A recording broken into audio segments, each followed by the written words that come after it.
Manifest in the future.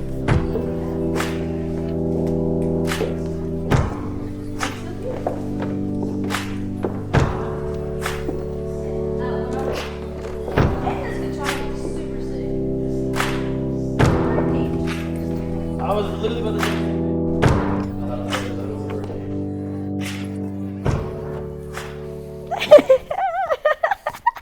Already laughing, huh? Yeah. How do you feel today? I just took Benadryl not too long ago. So you're definitely tired. I'm definitely something. Raina, how you doing? I'm great. How you doing? I'm phenomenal. You've had quite the last couple of months, I should say. Life has been moving very, very quickly for you. Has it? It has. I'm kidding. I'm kidding. Talk to me a little bit about what's been going on. I mean, you just got off tour with Reba, performance after performance. What is going on? What's going on? What's going on in Raina's world? Just had a single called Another Round with Amazon Music Yes, ma'am. on Friday. And I'm actually going to New York tonight for the first time to see the billboard there. And I'm excited. You're excited? Yeah, I'm actually really, really excited about it. So what is it about this track that you're excited about? I know this just came out. It has been a while since you put out some music. So Yes, it has. You know, talk to me a little bit about this track and what it means to you. I'm excited that people are getting to see different sides of me and definitely hear new music because people are like, all right, what are you doing? What are you creating? And I'm like, I have so many songs. I could probably do 2 albums. Like, that's how many songs I have. It's just a matter of making sure it's right first. And that's why I'm excited about Another Round because I feel like it's perfect. And you have an album coming out, correct? I'm working on one. Ooh, did I snitch? Ooh. No, you didn't. No, I'm working on one, and I'm like floored. I have so many ideas, and it's like I've been waiting like my whole life to make an album, and it's finally happening. So you're from Alaska, okay? I mean, that's already an exciting thing to just state. You know, that's not To normal. state? It's not normal. To state? I see what you did. I told a bad joke. But it's already different. I mean, does that differentiate you from other artists, knowing that you're from somewhere very exotic and It must different? be, because every time I say Alaska, people are like, "What? No way! Yeah. How?" I'm like, I didn't. My parents are military, so Alaska, and then Alabama, and then California. But I was only in Alaska until I was like maybe 4. Oh, okay. So I don't remember much except like snow sledding when it was like preschool. Yeah. or pre-K. Yeah. Whatever. So what about your journey over to Nashville? How was that transition for you? I was so excited actually because I had been listening to tons of what was I listening to? It was 2019, I think, when I first got to Nashville before I moved, and I went to NSAI for a songwriting for a songwriting camp, and I was so floored because in Los Angeles, when I would ask people about country music, not a lot of people did country music, and or at least the people I was around didn't. So my mom was like, "You should go to Nashville. That's the home of country music." And I was like, "Okay, I'm gonna go," because people will definitely tell me if I'm trash or not. Yeah. I'll learn pretty fast, I feel like. And since I've been here, it's been nothing but like amazing for me personally. And people have been responding in the best way. Yeah. So it's been awesome. That was a really long answer, and I'm so sorry. That's a good answer. So, but you spoke about your parents. So your parents actually helped emphasize the move to come over here. Oh, for sure. Which is very different from a lot of people that usually come to Nashville to chase a dream. Yeah. So how heavy of an impact is your parents on your music career now? Oh, still just as much as it was then. Yeah. I talk to them about everything. Like, I consider them my team. It's not like, oh, they're just they're not a part of the team. Yeah. If I have songs I'm trying to decide between, or if I'm working on a song and I'm like, hey, which lyric is better? Like, I'm always talking to them every day. So they're very, very much a part of Team Raina. And it's very different because you grew up with 3 parents, right? Well, Cartier, the third parent, bonus dad. My mom got married 4 years ago, so the past 4 years, it's been a journey, and it's beautiful because we're always together, all of us. And I feel like that's special because my parents are still best friends, and literally all of us were always doing stuff together. So that foundation was already, established for you very, very early. I want to touch on a little bit more of your past. Your past. It sounded so mysterious. You learned piano when you were 8. I did. Homeless at 10. Singing, playing piano out of a storage unit. Wow, that sounds so crazy, like hearing it. Yeah. Wow, it's interesting. And, but the thing is for artists that a lot of people don't hear that type of stuff. What really makes an artist that artist besides what they talk about in their music. So, walk me a little bit through you knowing that now and maybe even you at the time going through that. What emotions and, feeling were you getting knowing on that? But are you talking about being homeless and then learning piano at 8? Exactly. It's so interesting because to me, because I was with my family, it didn't feel like we were homeless because I had my parents, I had my foundation, and to me that was everything. So I never felt scared or I didn't feel anything negative other than, oh, okay, well, I guess we're going to have to find a new home, like my little 8-year-old self. And it was so interesting because at that time I was still having to do piano recitals. We had 1 or 2 every year. And my piano teacher, he had students that were very rich, and it was interesting looking back on it because I was homeless, but we were going to these mansions and I would, play piano recitals. And it's interesting to look at now just with that information as opposed to, my little 8-year-old self that didn't know anything. Yeah. Now, when you were playing in that storage unit and people were walking by, just listening to you, was that like a moment that you knew this is what I wanted to do and this is what I'm built to do? Or was it more like, I know I'm talented, but I'm still trying to pave my way and figure out how I want to go about the music scene? I've known since I was, as long as I've been able to sing, I've known that I wanted to be an artist. And actually, now that I think about it, playing piano in the storage unit wasn't even weird to me. It wasn't even, I thought that was normal. I was just like, oh yeah, I'm just going to go play. That's going to be what it is. So, you went from storage unit to CMT next to Luke Combs. I did. Okay, that's not just anything that somebody can say, and on top of that, it was a Charlie Pride event. Yeah, that was surreal. That was one of the best moments of my life. Yeah. Yeah, because, first of all, I remember actually packing my suitcase to go to Nashville the first time for the songwriting camp, and I was listening to Luke Combs because he's one of my favorite artists. So it was not only great to share the stage with them because that was my first time even performing with another artist. So that was a really cool first. But then also being able to honor Charlie Pride, I was surrounded by all of these legends, and here I am. I'm just it was surreal, and I'm just grateful that I was included in the first place. But it didn't even look like there was any bit of nerve, When I watched that video, you're dancing already in the beginning, before the song even starts, So it's like you could already tell that you were on cloud 9 and you were excited for this moment, you've done major stuff with pretty big artists for just now getting into the game. You just got off tour with Reba. I did. And it's just, how are you so able to master all of the fast moving talent and accomplishments that you've already had thrown to you? Well, I feel like I prepared for this my whole life. Okay. And I'm made for this. So literally, as long as I can remember, this is what I've been training to do. So for me, this is what's supposed to be So this is what is supposed to happen. And if these things weren't happening, then I wouldn't be doing my job right. Yeah. Then I'd be like, there's something I need to fix because I'm not on my path.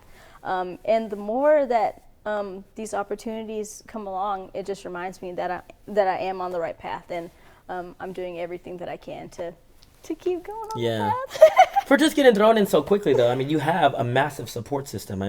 Women of country, the Black community. Leslie Brown. Yeah, see, you have a wide range of people that are here for you. The Nashville scene, the moving, the community behind you. Where do you see yourself this time next year? Getting some awards. And by some, I mean all of them. Hey, that's that's the energy that you need. But I say that because I'm not saying that to be like cocky or have an ego or anything, but I genuinely want to have music that outlives me and that speaks to people. And I want to be getting awards because I want to create songs that people want to sing around the world. So I just don't want it just to have it. I want to make an impact on people's lives. So talk to me a little bit more about, we're touching on community and the people that are having your back. At the ACMs, that video of you and Mickey and Brittany, that was just, it was a powerful video within only 5 seconds or 10 seconds, Yeah, thank you. I think anybody from the music knowledge knows, that video was powerful in so many ways. History. Yeah, exactly. So just walk me through that. Talk me to that video. Just that little 7 seconds. I'll tell you what happened. It was Mickey and Brittany were walking, and I don't know, I was doing something on my phone, and I was like, they look so damn good.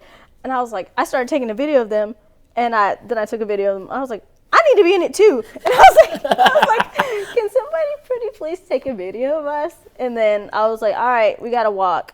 We got to do the walk. And so that's what. It was powerful. Thank you. It was a very, very powerful video. So just talk to me about the influence that Mickey and Brittany and people around that have had on you as, like I said, a woman of country, but also like a Black artist in country music right now. I love them. They're not just like peers or they're my family. And we're always FaceTiming or getting together whenever we can. And let me tell you a story from the ACMs before the ACM Awards. I was talking to Mickey. She was like, who's going to do your hair for the ACM Awards? And I was like, I don't know. I'm trying to figure it out here in Nashville. And she was like, baby, we got to do something. And I'm like, I know. She's like, let me call Brittany. And so she called Brittany. And she was like, girl, you're representing us all. We need to have you slayed. And I was like, please help me. please help me. So in terms of sense of community, we have each other's backs, 100%. And I love that about us. There's no competition. There's no jealousy or being envious. It's all about everybody winning and everybody being great at what they do. With their own artistry. Yeah. And following up along behind that, I mean, you just came out of For the Love of Country, an amazing documentary to have been a part of. You were definitely a front runner of that documentary, but just tell me a little bit of more of what that meant to country music as a whole, but also to you as an individual. I know I keep saying this, but I'm honestly just happy to be here. Yeah. When I'm included in huge projects like this. And I feel like that film can really change people's lives. Before I got to Nashville, I didn't know any Black artists that were in country music. I had no knowledge of anybody. And so for me, it was a battle of, do I go to Nashville and try to be in country music where there's no other representation, or do I stay here in LA and figure things out? Yeah. What am I going to do? What is my heart telling me? And I was like, my heart is country music, but if there's nobody that looks like me, well, it's going to be that, and I will be the first. Yeah. That was my mentality going to Nashville. And oh my goodness, I forgot your question because I was rambling. I'm so sorry. I didn't forget my question too. No, I'm just kidding. Just a little bit about what that documentary meant to you and country music as a whole. Sorry about that. All good. It was beautiful, especially seeing all of your friends and all of your friends in one place making something that's beautiful, that's going to be out there forever. Yeah. And I just hope that we can inspire people who haven't even heard country music before and who's curious about it. Yeah. Which, when I post videos on TikTok, you start to see people who are like, I don't listen to country music. I've never heard country music, but I'll listen to you. Or if I'm posting something with Tony Evans Jr. or Brittany, it'll be like, I want to learn more about what y'all are doing. And so I feel like it's bringing in a whole new wave of, not only a different demographic, but hopefully a new wave of artists. Yeah. So I remember you telling me that it wasn't really difficult for you to get accepted out here. And I know for, you know, a lot of other African Americans, it's not the same. It's It's not the same yeah. type of, same type of way, Yeah. So, like, what do you think it was about you that made it easier for you to get accepted out here? Or in country music in general? I don't think it's necessarily me. I'll say that I feel like I think I was accepted in the way I was accepted because of Charlie Pride and because of Mickey and everybody that's come before me. So I don't even know if it necessarily has to do with me as an individual. More so, the path was created for people who want to be in country music like me to go down that path. Yeah. Yeah. So whether it's me or somebody else, I feel like the path was already paved. You were prepared for this. I mean, you said it already. Like, you were prepared. Raise Right, your song, does exactly that. It talks about, unpeeling your layers and where you came from and the music knowledge that you and your family had. Right. Raise Right, I would say, to the world, is one of your strongest songs. Even though I love 67. That's definitely my favorite song personally. But Raise Right was one of the songs that you really were able to hone in and capture who you was as an artist. So what was it about that song that really did it for you? Oh man. Well, it was written by me, Danny Myrick, and Kylie Sackley, and we were okay. I'm gonna be honest. Like, I'm a big nerd. You know this already. Yes. And I love like Star Wars, and you know this already. But it was so cool because like when I originally had the idea, I was watching a Star Wars movie, and I'm a big fan of Kylo Ren. So I was like, oh my goodness, he was not raised right. Yeah. And then I was like, oh my goodness, that's a great idea. We should go with that. And when I met with Kylie and Danny, they're like, what do you want to talk about today? And I'm like, how I was raised. I think it'll let people in on my life and, my family. Yeah. And all the things. And that's the song that did it. But I mean, I think throughout all of your songs, they all kind of explain who you are as an artist. Stomping Ground, 67, all those. Like I was telling you before this, like, your intros are, hey, I am about to sing. I'm about to. I'm about to blow. Get freaking ready. And then it's like such soft, very music in the background, and then it just hits. So you're influenced by belts and loudness and aggression through your songs. How do you plan to implement that for future songs as you do convert to this Nashville kind of community of music? I'm not gonna convert. You stick to it. Yeah. I don't. I think my sound is definitely different than what people might be used to hearing. Yeah. But I'm not converting. They're just gonna have to follow me. Yeah. Yeah. That's how that's gonna be. So you're not planning on following the Nashville crowd. You're gonna keep your own sound, and it's been working. So if it ain't broke, don't fix it. So I kind of want to throw it back to our conversation at the bar, when we were both sober. That was you, that wasn't me. But we talked about 2020 being the year for opportunity for both of us. For sure, yeah. And with the pizza? You're talking about with the pizza? No, the roast pizza? What? No? No. Okay. No, that was at the ACMs. We're not talking I'm throwing about all the way back to Losers. Oh, Red Door. The Red Door's night. This was like the first night that I met you. Okay, yes. Yeah. And we both talked about 2020 being the year for opportunity for us. It was the year that we made something out of nothing. To others, it was, there's downtime. I need to figure it out. I need to wait. But, you had that answer that was, no, now's my time to really step up. Yeah. So just talk to me a little bit about your motive during that time for 2020. I don't believe in waiting. Yeah. I believe in going after what you want and finding different pathways to get to that place. And honestly, any time in my life, if you ask me, like, where do you see yourself, or what's the future look like, I'm always gonna say winning. Yeah. I don't know at what point that. Winning also looks like different for different people, but every year is gonna be my year.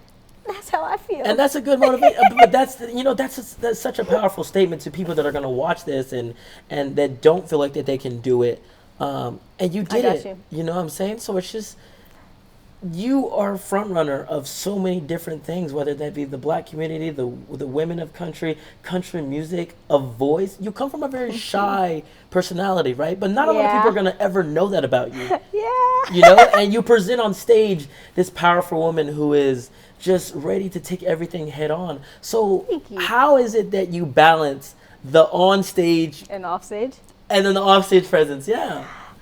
It's so interesting because I tell people all the time, like, I'm shy, and I've always, most of my life I've been an introvert. Yeah. Like, I'll just be in my room or wherever I'm at. Like, I actually carry a book with me almost everywhere I go, and that's always been me. I've never been the one to just go up to random people and talk or go out to like clubs and or bars or stuff. Yeah. It was only up until like I was maybe 19 years old where I started to do those kind of things and genuinely try to be an extrovert, because I had to talk with my mama and my mama was like, how do you expect to be a superstar? How do you expect to make history if you can't go talk to people? Exactly. How does that make sense? Make it make sense. Yeah. And I was like, oh my goodness, she's right. And so then I actively started trying to connect with people. And my mom, my dad, and I, we would be, I don't know, let's say we're at a mall or a restaurant. She'd be like, go talk to that person over there. Like, just a random stranger. Yeah. She's like, go say something to that person. I'll be like, ah. Ray's right. And then I started doing it, right, for real. Ray's right. And then I started doing it, and the more I did it, the more it just became comfortable. I think people are afraid of rejection. Mm-hmm. I know I'm always afraid of rejection. But once you get past that, like, it's nothing. It's just, you know, you're just connecting with another person. You talk about growing comfortable, and I know your transition to Nashville was exciting, but, you know, a lot of times people that do stuff like this don't really talk about where an artist is at mentally and, like, what are their, you know, what could they be going through and stuff like that. So, like, for you, is there anything that you've been battling or stuff that you've kind of like struggled with as an artist with this transition from, you know, maybe not nothing, but a very slow start to quickly getting thrown in there? The quickness did not, wasn't off-putting. Yeah. Like going from kind of, you know, just writing songs by myself to getting ready for shows and doing interviews and doing like that didn't faze me. What I did, and I still do struggle with, is like the artistry in terms of like making sure people see both sides of me. Yeah. Because I think, wait, am I actually veering off from your question? No, you go ahead. Oh, okay. Okay, because you asked me what I struggle with, right, mentally. So trying to figure out how I want to be portrayed to, you know, audiences, because people have this notion that I might be a gimmick or I might be disingenuous. Yeah. Disingenuous, right? That's a great word. Thank you. Well Thank you for backing me up. Well done. And I always want to make sure, I've always wanted to make it a point that people know that I'm being authentic and I'm genuinely being myself. But I'm like, how do I do that in a way that's palatable? Mm-hmm. You know, that's what I was thinking up until I probably, let's say, a few months ago, and I'm just like, I don't care. Exactly. Exactly. I actually, you know, I'm not going to say I don't care, because I do care. But it's more important for me to be who I am 100%, and then whoever, you know, whoever watches me or likes my music, those are the people that will connect with me. Exactly. And those who don't, they just won't. Yeah. And so that's what I battled with. Like something as simple as photos. Like, for me, I'm so particular. I know I drive my team probably crazy, because they'll be like, can we approve this photo? I'll be like, no. Can we use something different? Like the Rolling Stone photo with me in a shot glass. I'm wearing like all red, and it's kind of like a fiery sunset. I'm like, I want to wear red lace, and I want to have shot glass, and I want to look like I'm about to tear everything up in the world. That confidence, that's what I'm talking about. Well, but I was scared to put that photo out. I was like, what if people think I'm like trying to use like maybe my body for attention, or if I'm doing too much. Yeah. And so I got nervous, but I was like, but this is me. Yeah. And I had to put it out. So I was just like, you know, Raina, just do it. Or the photo that Amazon just put up for another round, like, there's a white background, and I have a sheer bodysuit on that's like all rhinestones because I love rhinestones. Yeah. And I'm just like, oh my goodness, I don't know how people are gonna feel about this photo because it's very. What would be a synonym to describe it? Like out there. It's very out there. Very out there. It's very. It's a little bit bold. Bold. Yeah, it's a little bold. And I was like, oh my goodness, people. I don't know. I think people might not like this. Yeah. And then I was like, we'll see. Let's just see. Let's see what's gonna happen. Now that foundation has been established, a lot of artists in general are just starting to be more confident about the artists that they are lately, and I've been seeing that from a lot of different people. It's beautiful, and it is, and that's what country music is turning into, and that's what I'm excited about. But I want to throw it back to 67. Oh yeah. Okay, it's because it was already a song that I really liked, but now before this, you talked to me about that was the first song that you wrote by yourself. I did. Well. That was the first song. That's not the first song I wrote by myself, but that was the first song that I was actually my first country song that I wrote, and in terms of putting like as opposed to the other songs that like with Stomping Grounds and Raised Right, 67 is the one that I wrote by myself. Okay. Yeah. And what was it about that song that made it special for you? I feel like it doesn't get enough attention for me. Because I love it. I feel it. Oh my goodness. When I first heard it, I was so excited. I jumped around my whole room and I listened to it on repeat. And that's how you also know that like you've created something that you love when you can listen to it over and over and over exactly. again. Well, it was special to me because like I'm a big Supernatural fan of the TV show. And I've been watching that show since I was maybe like 15 and I'm 24. And I actually wrote that song when I was maybe like 18 years old, if I'm not mistaken. And I was so stoked because I was like, oh my goodness, this whole time I've been watching these characters for years and I haven't written about one of them yet. What? And so it was a way to express my love for the show and the characters with the song. So that's why I love when I have an idea and I'm able to make it come to life. So I know your old songwriting was based on TVs and you knew I was going to say that. Stuff that exactly. Yeah, you knew I was going there. And that's why I want to ask that. But a lot of your songwriting was based off of stuff that you saw, and then you started to transition to stuff that you're actually now feeling and going through. Yeah. Is that something that we can see as an audience for Raina in the future in your new music? Oh, for sure. Because one thing is like that's. I feel like if you haven't experienced some things but you write about them, people might think that like it's fake, but I think of it as like creativity. Like I see so many stories in my head that I want to tell, even though I haven't experienced them. When I watch them on the screen or if I'm reading about it in a book, it makes me feel so strongly that I'm like I want to create another world for these characters to live in through a song. And it excites me. It's like writing a story.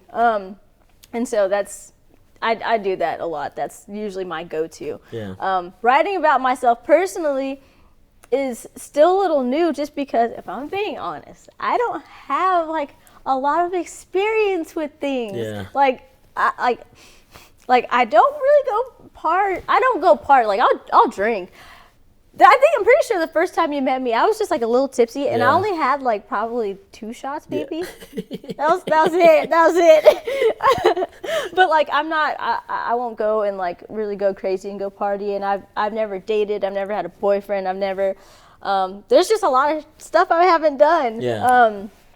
But the more that I do go out, like how we all went out together.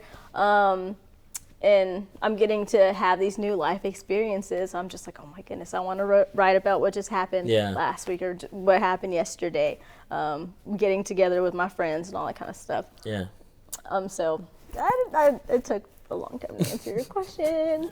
But so to wrap this up, I've already touched on it, but what can we expect out of Raina coming up? Like, I mean, you're on an adrenaline high. You're balls to the walls going crazy right now. What can we expect in these next upcoming months, year? What's next? Everything is next. New music videos, world domination. It's limitless. It's endless. Like when I say these things, I genuinely mean them. I'm not just saying them just to say it or to like sound confident. Like I really believe these things. Yeah. The possibilities are endless.